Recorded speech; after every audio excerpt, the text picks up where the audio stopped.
what you need to do as a business owner, and I see this a lot, is you need to set the expectation of this is what we're going to do. And you either are going to do that as part of your job, or we're going to realize you're not the person for our company. Welcome to another episode of the Elite Business Advice Podcast. My name is Chris Moore, the founder of Elite Business Advisors, your host of the EBA podcast. Let's talk today about implementing tech into your painting business and on your job sites. This can be a very difficult thing. Is getting painters to use technology might be a foreign concept to some of them. I get it. Doing anything different can be hard. Change can be a struggle for a lot of people, from the business owner all the way down to the painters in the field. But thankfully, we've got some pretty awesome people with some awesome softwares who have made that as simple as possible. And you know us here at EBA, we're all about simple. I want to hit everything with the simple stick. I want to make it as easy as possible. And so today I'm joined by my good friend Bracken Anderson of BusyBusy to talk about how you can utilize tech on your job sites better as part of your systems, your core processes, and your SOPs in your business. So I hope it helps. Thanks for plugging in. This is the Elite Business Advice Podcast.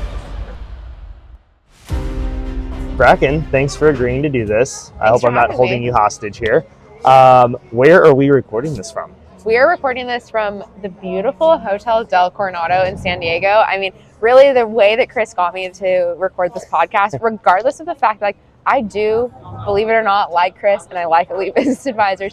He said, hey, Bracken, do you want to have a drink, look at the ocean, and record a podcast? And I was like, those are 2 out of my big 3, so yes. Yeah, and that's how we're here. If you're watching this, we wanted to do it with the ocean behind us, but the sun is going to be setting soon and the lighting was terrible. So instead it looks like we're at Wrigley Field recording this in front of the Ivy. But you're not here for the aesthetics as much as you are the content, hopefully. We'll do a live photo right now of what we're looking at, including the tripods, so that you guys can just understand that we really got the best. Yes. We got the best. And I will be sure to snip that in if you're watching this on video throw that on YouTube. in there. So I love it. All right. So you deal with tech in your role at BusyBusy. What you guys do is awesome. A lot of our listeners, hopefully at this point, know that you're a big partner of ours, and we love what you guys do. For the sake of job costing and simplicity there, we still need to do our 12-part series on job costing. But and I will hold you to that one. I want you to. We will do that in sunshine on a beach somewhere next. All right. So perfect. Tell us some ways that you really see tech being beneficial to business owners when it comes to the job sites, right? We talk tech a lot on the estimating side and the business operations. Let's talk more tactfully about the job site tech that people should be using in their business. Yeah, definitely. I mean, first off, I never thought I would ever be in this role. Tech and construction. Okay, that's never Captain of a few ships. Captain of a few ships. Would have never guessed it, but I mean, you know this just as well as everybody listening, that the construction industry as a whole is like 20 or so years behind everyone else when it comes to using tech. So I think that some of the biggest ways that I see tech being beneficial to owners on the job site is just have a little bit more faith in your crew, even your older crew leads. They know how to scroll through Facebook. They know how to send a text message. They're going to know how to use tech, especially if some of them know how to scroll TikTok. Yes, exactly. Especially if you're using a piece of tech that's built for the construction industry, like BusyBusy or Paint Scout or Company Cam, the UI user interface. I'll try not to use acronyms. Oh, you're fine. Just explain them if you do. The UI in these products, I mean, it's built for this industry. So, if your crew can scroll on TikTok, they can send a text message, they can use tech, and they should be using tech to make your lives easier. And here's a big thing I want to say on that. If you are a business owner listening to this, what I encourage you to do is do not have limiting beliefs around what your crew will do or can do. What you need to do as a business owner, and I see this a lot, is you need to set the expectation of this is what we're going to do, and you either are going to do that as part of your job, or we're going to realize you're not the person for our company, right? And what I see too many people do is they go, oh, well, our crew's too old, or they're not used to tech, and they start making excuses before they even do it. And at the end of the day, just set the expectation, just do it, and they're going to rise up to it because it's the expectation and the standard you set, but you have to have a firm line with it. You can't be wishy-washy. Well, and that brings me to 2 things. One, I talk to hundreds of business owners, construction business owners. And regardless of what it is that you're doing, it starts from the top down. Yes. You can't expect your team to do something that you don't believe in and that you're not promoting. Yeah. But actually, when you were saying that, it reminded me of one of my favorite stories. I mean, if you guys have listened to a BusyBusy webinar before, you may have heard this, but we were working with a client probably about like a year and a half ago, I think. I don't know. Time is like, I don't, time is crazy. So 4 months ago, 4 years ago, somewhere in that window. Yeah, like a year and a half ago, working with a client, we got pretty far along with him where like he was going to buy BusyBusy. And the thing about BusyBusy too is like the decision to buy BusyBusy and the implementation, I mean, that all happens really quickly because it's, again, so easy to use. Yep.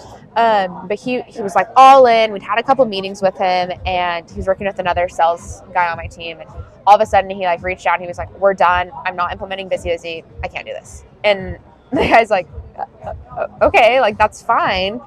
Obviously, like no hard feelings, but do you mind if I just ask, like, what changed? Yeah. Because yesterday you were like, busy, and now you're like, oh no. Yeah. I don't know if I can swear on this podcast. No, it's fine. So you're good. Bleep that out. We've had Danny Turry on here. It's been worse. Okay, so perfect. Just don't go there. Love you, Danny. And the guy was like, the business owner was like, yeah, like my crew lead, I can't afford to lose him. Like hiring's hard. You guys all know that. Like, yep. And he's like, I can't afford to lose him. And like, he's older and he's not going to use this. So doesn't buy BusyBusy. Fast forward about a year later, and our same rep gets a call from the same business owner, and he's like, hey, I need to implement BusyBusy yesterday. Like, I'm ready to go. And the guy's like, oh, okay, perfect. What kind of salesperson doesn't want that phone call? Right. But he's like, I just have to ask, like, what changed? What changed? And he's like, the business owner is like, I'm kicking myself. You're not going to believe me when I tell you this. That supervisor I told you about, who was like the lifeblood of my business, he ended up leaving on good terms, started his own business, and guess what piece of tech he bought? BusyBusy. Yes. And he's like, so he calls me up and he's like, hey man, like business is good. Hope you're good. I just have to tell you about this this app. It's called BusyBusy. Like, you have to get it. It would have been amazing at X, Y, and Z company. And the guy's like, are you kidding me? That is so the best story I think I've ever heard. Yeah, it's, I mean, I feel for the guy. Like, as you're saying that, I'm like, 100% don't put these beliefs on your team just because you think that it's going to be difficult, or you heard from one person at one time it was difficult. Yeah, no, I think that's good. I think while we're talking about that too, and I know you guys have built some great stuff into BusyBusy, which is why I love it, but like when you talk about standards and expectations and how often, you know, we hear this a lot, like, oh, my painters aren't clocking out, or they're just forgetting, or like, so, you know, change is hard, right? And that's where I think you guys have done some great stuff to help make that as easy as possible. But do you have any advice for people that are struggling with that? Yeah, I would say, I mean, right off the bat, use your resources. If you're working with a tech company who, and I don't want to paint BusyBusy to be this amazing thing, you know, I'm obviously biased, but use your resources. Use your coach. Use PCA, like use other members in PCA to understand what they're using, and then use the company who you are paying money to use their software. Like, part of BusyBusy, I mean, we walk companies through implementation. We put them with an onboarding specialist. But I think that's the biggest thing is, like, as a business owner, as an entrepreneur, like, you think you can figure everything out. You probably can, but you don't have the time.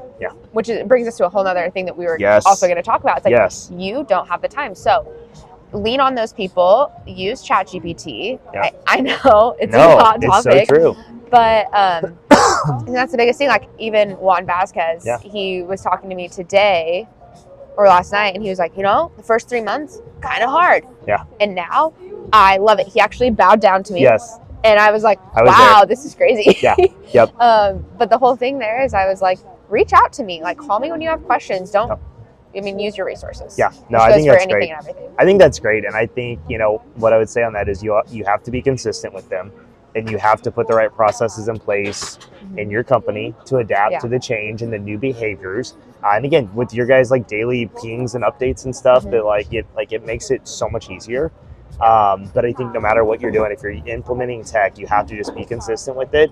Don't waver on it, right? Like, if you are implementing a new piece of tech, whether it's time tracking, whether it's all different kinds of things you can implement in your job, you can't let those standards waver. You have to, this is what we're doing, this is how we're doing it. It's going to be a learning curve. It's going to take us time. It's going to be change for everybody, but this is what we're doing. And if you have that attitude, your crew is going to adapt that attitude. Yeah. If you have the attitude of like, the second something gets hard, it's like, oh, okay. I'm going to dip. Right, exactly. Yeah. I'm going to dip. Or, the first day they forget to clock out and you're just like, you just don't even say anything. Yeah. Well, then it's never going to get implemented the way that it should. So I think have those expectations. And just be the leader that your team needs to be through that change. Even if it's scary for you, even if it's hard for you, like you have to be the leader to get through that. Yeah, and then to fully answer your question, because I remember the last part of it, in that, with BusyBusy specifically, and this is something I talked to Juan about and some members of his team, is like, wait, do you not have the GPS requirements turned on? Do you not have the reminders turned on? And the whole topic of this podcast is how to better use tech on the job site, because at this point, everybody knows they should be using tech. Yep. I mean, if they don't, I'm surprised you're even listening to a podcast, but everyone knows you should be using tech. Okay, cool. But what does that mean? Yeah. What can tech be doing for me as a business owner, or whatever role I'm in, to make my life easier? And those are things that BusyBusy has in place. Reminders, ping your employees' phones when they leave the job. Yep. Let tech help you, I guess. And I'll be the first one to admit, and Chris knows this because we've been to how many shows together in the last 3 months. I don't like help. I don't like asking for help. Yeah, and I think that's a typical occurrence for anybody who is type A, usually entrepreneurial. They don't want to ask for help. It's I know what I want. I'm just going to figure it out. It's I'm just at this point, let tech help you. Yeah, just let it be. Just let it be a thing. So you mentioned earlier the time component, okay? And I think one of the biggest issues most business owners have is they just don't have time. They don't have the time. Whether in some cases it is a limiting belief. They do have the time. They just don't realize it or won't admit it. They use it as a crutch. It's easy to just we're so busy, we don't have time for it. It's okay, is that true? But in a lot of cases, it is actually true, unfortunately, right? Yeah. You're wearing all the hats, you're doing all the things. And so what are some ways that tech is going to actually save business owners time, especially when it comes to these job site technologies? Well, first of all, it brings me to a memory I have with our founder, Isaac Barlow, and he built BusyBusy for his excavation company about 15 years ago, and it's a ripple effect from there. But he was on a webinar and he answered this exact question, and he just deadpanned to the camera and was like, you don't have the time not to. Yeah. And that's really the hard thing. And I think the point I wanted to make on the second half of that is time is money. We all know that. Yep. You guys are sacrificing a lot as business owners. You're probably making those early mornings. You're probably trying to figure stuff out while you're at a kid's soccer game and so on and so forth. So again, that comes back to me saying take a chunk of time. Say, hey, you know what? December's really slow for us. Yeah. We're going to take December to really line out what our tech stack's going to look like. Yep. And we're going to expect that into January, we're probably going to have a couple of bumps because that's just what changes. That's reality. But then come springtime, when all of a sudden everything's popping off, we're going to be ready. So I think it again comes back to what we were talking about earlier. It's a top-down thing. So you need to decide hey, this is important for me and for my company. So I'm going to pull in the two people who are going to help me to do this, whether that's your coach and that's me, or for an example, or if it's your office admin and your PM or whoever. Yeah. But one of the crazy things, and I actually have my laptop here, so I'll try and send Chris a screen recording of this. Actually, I think I can start that right now. Time is money. It's one of those silly things that people say, but it's so true. So what I've done here on the screen, and for those of you who aren't listening, I'll try and be or aren't watching, I'll be as descriptive as possible. So the American Payroll Association estimates that employees round for an average of 42 minutes a day on their time cards. Not a week, a day. So hey, they say they clocked in at 7, but really they didn't show up until 7:12, and their lunch was 30 minutes. Really, it was 43 or whatever, so on and so forth. So they say on an average 42 minutes. So what I've done here is I've put in 30 minutes just to be a little bit more generous. Yep. On average, let's say we're paying your team $20 an hour, most of your guys, and then I threw in 10 employees here. So the number that you're seeing here, Chris, on the screen, $2,253.96 are going to wasted wages every month. Yeah. It's not annual, which is the part that blows my mind every time. So you're this is embarrassing that I can't do the math. You're $24,000 a year in wasted wages. Like, that's a ghost employee. You may as well just light that $24,000 on fire. Yep. I mean, you could take your kids on a massive vacation. You could put it in a college fund. You could hire a part-time person to come and help out with some of the grunt work. Yeah. So I really think that that's what you guys are missing out on. And when I talk to clients a year after they've used BusyBusy, they're like, where were you? Yeah. And that's always great to hear, but it is true. Like, those numbers are intense, and that's not even fully to what American Payroll Association. Well, and that's like you said, that's if they're only taking a 30-minute lunch break, all the things that we just kind of assume, right? And I think I love the answer the time is money side of it, because nothing speaks volumes to tech than talking in numbers and money. I love numbers, let's be real. And one thing we say too all the time at BusyBusy, in fact, one of our employees who's been there forever, he's a hoot. He's like, oh, I can't talk right now. That's not RGA. I promised you guys no acronyms, but revenue generating activity. Yeah. So I think that's also like when you say, oh, I don't have time. It's like, okay, you don't have time, but let's sit down. Like, you sit down and think, what of my day is me micromanaging versus like, where could I actually take some of those hours and be like, this is actually going to generate me revenue. Yes. It might not be this month, but it's going to be next month when my employees are giving me accurate data. Yep. You don't have time not to. Right? I love it. And I think it's another tool of like upfront investment, long-term return, right? 100%. Yeah, we're going to spend some time setting it up and getting used to it and training the team and holding them to it and getting through. But eventually you're going to start getting hours back. I know we talked, we did some social content this morning when Jeff was here and like, You're talking about Steve Lockwood. Yeah, like shout out Steve. I know you're going to listen big to fan, this. Big fan of love Steve. You. Yep. Long time listener. But like, you know, like he's like told me, he's like, BusyBusy saves me at least 2 to 3 hours a month just in my job costing. Yeah. Right. And he's like, I don't have to go track down this and what job are they on and all this stuff. He's like, literally just report, bam, put it into Krista's spreadsheet. And he was like, that alone, 2 to 3 hours a month. Right. And that's just his time. That's his time. As the business owner, like just on job costing. Let's talk RGA. Where else could he and should he be spending? Right. Yeah, and that doesn't even track probably some of the more time that they save just, you know, by getting payroll prepared and like all the other stuff, right? Like that was, when he said that, that was just job costing alone, right? And so I think that's a big thing, like tech in your team, don't have those limiting beliefs. Like we have to start utilizing it. What you said was something else one time I heard you say, I want to point that out on this. You said tech actually helps protect your business. Elaborate on that a little bit. That's like another 12-part series. That's that great. We could do. That's great.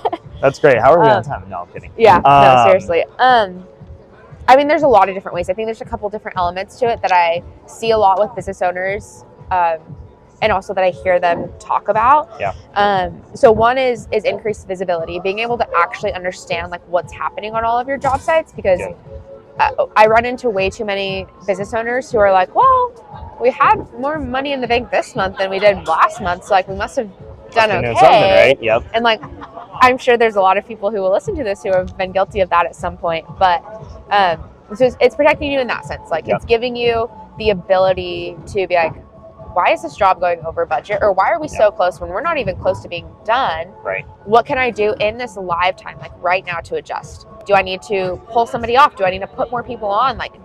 Do we need to, make some changes? Was a change order missed? Yep. I mean, I think there's a lot that can happen there. So that's one aspect of it. And then the other aspect of it, that's protecting you financially, but to go even further, it's protecting you. It should be protecting you from like a compliance and liability standpoint. Yep.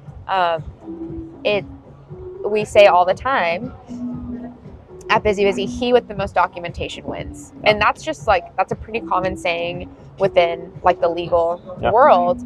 Because if you can produce all of this information, it's like, oh shit, I can't fight you on that because one, I was either lying, or two, I don't have that much, and you're gonna win. You're gonna win. So having that, and then actually knowing how to find it. Yeah. Is it on a piece of paper in your foreman's truck, all like crunched up with a Lay's potato chip bag, or is it in a piece of software, a piece of tech where you can quickly go and pull that up? And then there's another whole side to that too, which is safety and OSHA. Yep. Everybody's favorite topic. It's the one thing everybody forgets about, though. Yeah, you forget about it until it's like, oh, reality. Wow, this is crazy. So I think there's a lot more to how tech can protect a business, but those are two of the main like focuses that I have. Is it's like increase visibility to help increase productivity and profitability, but then also protect yourself and your employees. Yep. Use the technology that you have at your fingertips. Well, and I think a lot of it, like I know BusyBusy for sure, but I mean anything, it keeps you in the know on your projects. Yeah. And that's a big part of it, right? As business owners, we need to understand where we're at in our projects. We need to understand where our employees' time's going, what's those updates look like. And like you guys have built all that into it. And I love that, right? Like if we're talking specific to BusyBusy here, because it lets you be in the know, but it doesn't make you have to go to the job site every day at the end of the day and check in on it, right? That's what the job site updates are for. That's what the end of the day updates, the progress reports, the photos, everything the videos, you guys have. the daily. So I think that's like a huge part of it is like it keeps people in the know, helps you understand your numbers, and it gives you that actual oversight that you need to be able to scale and grow to where it doesn't require you to be in 7 places at one time at the end of every day. Which actually brings like another thing up here where you can't come from one thing. I mean, I'm working through this with a couple of clients right now. It's like you cannot come from paper and be like, okay, BusyBusy or you know, Paint Scout or Company Cam or Drip Jobs or whoever, fix my business. Yep. I was on paper now, but like fix, like you guys are tech, this needs to happen. Just do it. That's just like not how it works. And that goes back to a couple of things. One, what I said earlier about Juan Vasquez being like, it took 3 months. It was a little bumpy. And it's like, okay, took 3 months for somebody who implemented during busy season, which was already like a bold move of his. Yes. But he also was coming from another software service team, was used to it. That comes with its own struggles. So I guess the whole point I'm trying to make there is, one, tech is not an end all be all. It's going to be as much as you put into it. And a lot of that is what you put into it in the beginning, like setting, let's go construction here. Like if you don't have a good foundation, then I mean, it's all eventually going to crumble. And so the last thing I'll say on that is implement tech the way you would eat an elephant, which is one bite at a time. One bite at a time. Have you ever ate an elephant? I'm just curious. Oh, yeah, my favorite meal. No, but it's like, I think that you go into it and all of a sudden you want to make all these changes, especially if you're trying to do it during busy season, which is doable, but it is harder. You're not going to go, it's the same thing as working out. Yeah. You're not going to lose 50 pounds in the first month just because you ran 3 times a week and didn't have dessert. It's like, that's just not how it works. I've tried. I wish that's how it works. Oh my gosh. It'd be a speck of dust. I think that's a great point. I think it's a great place to kind of wrap up. Like, just at the end of the day, understand that change is going to take time. 100%. But that it is something that we're going to have to either figure out how to adapt to, or we're going to be left behind, right? Yes. And, you know, for some companies listening to this that are growing or have growth goals in the coming years, it's way easier to do now before you onboard new employees, because when you onboard them, new employees down the road into this way of doing things, it's normal. This is what you do, right? So the less people you have to shift the culture on, shift the habits on, the better, right? So this is why this wintertime is a great time to implement some tech stuff into your business, especially if you're planning to add more employees spring and summer next year. Do it now. Get the processes in place. That way when the new people come in, it's the repeatable pattern. It's how you do it, and it's a lot easier to do. Yeah.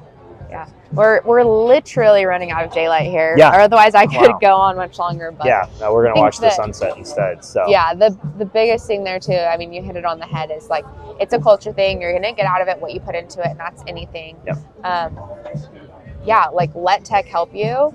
Use the PCA marketplace. Go see what they've already vetted. Talk to your coaches. Talk to your friends. Like, what have other people in the industry used? And hopefully it's BusyBusy and we can help you out. That'd be great. That's my recommendation. So, well, Bracken, thanks for doing this. I always enjoy chatting with stuff, and thanks for always leading with value for our people. Of course. Happy to be here. Thanks, Chris. Thanks for plugging into this week's episode. I hope you're able to take a few nuggets away from it to implement into your business. Remember, knowledge without implementation is useless. If you're curious about what we do and how we help painting contractors all over North America, schedule a free business analysis meeting with us at www.elitebusinessadvisors.com. Our entire team of advisors have ran and managed painting companies just like myself and are here to help support you on your journey.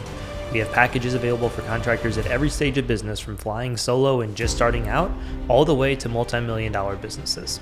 And lastly, if you loved this episode, please leave us a rating and a review. It helps others on the platform find our podcast, and it could be the best blessing that's ever happened to them thanks to you. Thanks for plugging in, and we'll see you back for next week's episode.